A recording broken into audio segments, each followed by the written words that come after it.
உங்களுக்கு நிம்மதி உண்டாகுவதாக, தேவனுடைய இரக்கங்கள் அதிகமாவதாக. தேவன் என்ன சொல்றாங்கன்னா, 1 சாமுவேல் 16:7, மனுஷன் முகத்தை பார்ப்பான், கர்த்தரோ இருதயத்தை பார்க்கிறார். நம்ம ஒருத்தரை பார்த்து பேசும்போது முகத்தை பார்த்து தான் பேசுவோம். ஆனால் நம்ம தேவன் இருக்கார்ல, நம்மக்கிட்ட பேசும்போது எப்படி பார்த்து பேசுவார்? இருதயத்தை பார்த்து தான் பேசுவார். நம்ம இருதயம் எப்படி இருக்குது அப்படி பார்த்து தான் பேசுவார். எந்த ஒரு மனிதனாலும் நம்ம மனசை பார்க்க முடியாது, நம்ம இருதயத்தை பார்க்க முடியாது. ஒரு மனுஷனா அவனா வாயை திறந்து சொன்னாதான் அவன் இதயத்தில் என்ன இருக்குன்னு நம்மளுக்கு தெரியும். குடிச்சிட்டு வளருவாங்கள சில பேர், அவங்க இருதயம் என்ன இருக்குது, அவங்க என்ன வச்சுருக்காங்க மனசுக்குள்ளே, அதெல்லாம் நம்ம கண்டுபிடிக்க முடியும். இப்போ நம்ம டாக்டர்கிட்ட போகிறோன்னா நம்மளுக்கு என்ன பண்ணுது, எப்படி இருக்குது உடம்பு நம்ம சொன்னாதான் அந்த டாக்டருக்கு புரியும். ஆனால் நம்ம பரம வைத்திய தேவன் இருக்காங்களே, ஏசு இருக்காங்களே, அவங்களே கண்டுபிடிச்சிருவாங்க. நீங்கள் எதுவும் சொல்ல வேண்டிய அவசியமே இல்லை. உங்கள் இருதயத்தை அவர் பார்க்குறாரு. என் பிள்ளைங்க ஏன் இவ்வளோ கவலையில் இருக்கிறாங்க, என் பிள்ளைங்க ஏன் இந்த அளவு சோகமாக இருக்காங்கன்னு அவர் கேட்கவே மாட்டார். அவருக்கு தெரியும், உங்களுடைய பாரங்கள் தெரியும், உங்கள் மன பாரங்கள் அவர் அறிஞ்சிருக்கார். ஏன்னா அவர் இருதயத்தையும் பார்க்கிற தேவன்.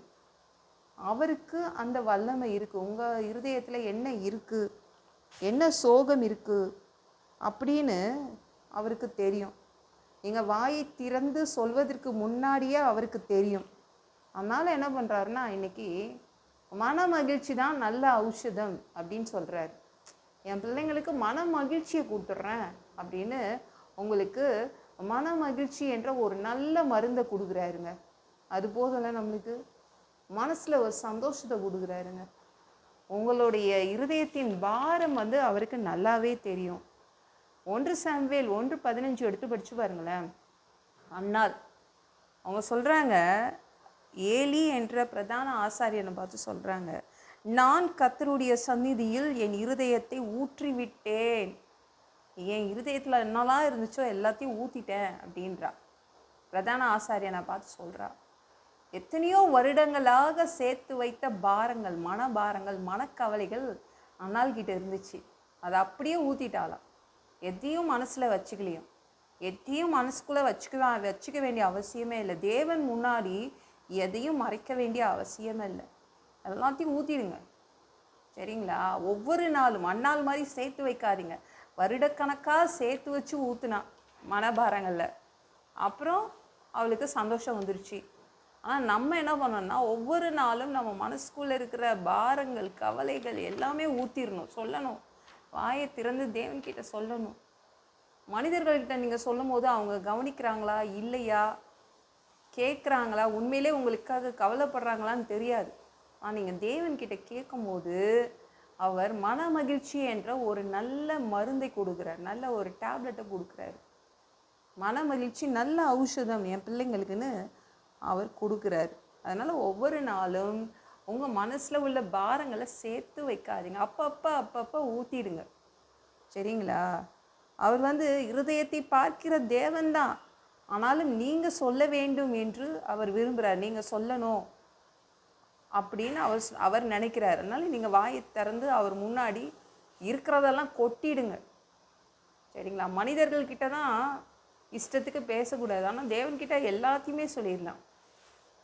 மனிதர்கள்கிட்ட எல்லாத்தையும் சொல்ல முடியாது, ஆனால் தேவன் அப்படி கிடையாது. எது வேணாலும் நீங்கள் சொல்லலாம்.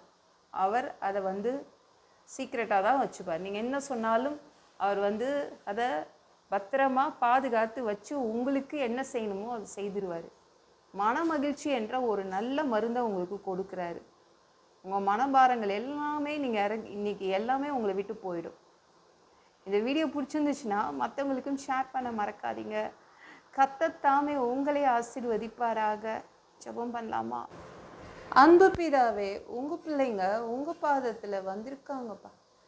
சாமி இரக்கம் செய்யுங்க, இறங்குங்க பா. உங்கள் பிள்ளைங்க அவங்க இருதயத்தில் உள்ள அத்தனை பாரங்களையும் கொட்டுறாங்கப்பா. அத்தனையும் உங்கள் சமூகத்தில் ஊற்றி விட போகிறாங்க. நீங்கள் மன மகிழ்ச்சி என்ற ஒரு நல்ல மருந்தை கொடுக்க போகிறீங்க. உங்கள் பிள்ளைங்களுடைய மனசு ஃபுல்லாகவே சந்தோஷம் இருக்கும், நீங்கள் கொடுத்துடுவீங்க. அதுதான் உங்கள் பிள்ளைங்களுக்கு ஏற்ற டேப்லெட், அப்படின்னு உங்களுக்கு தெரியும்.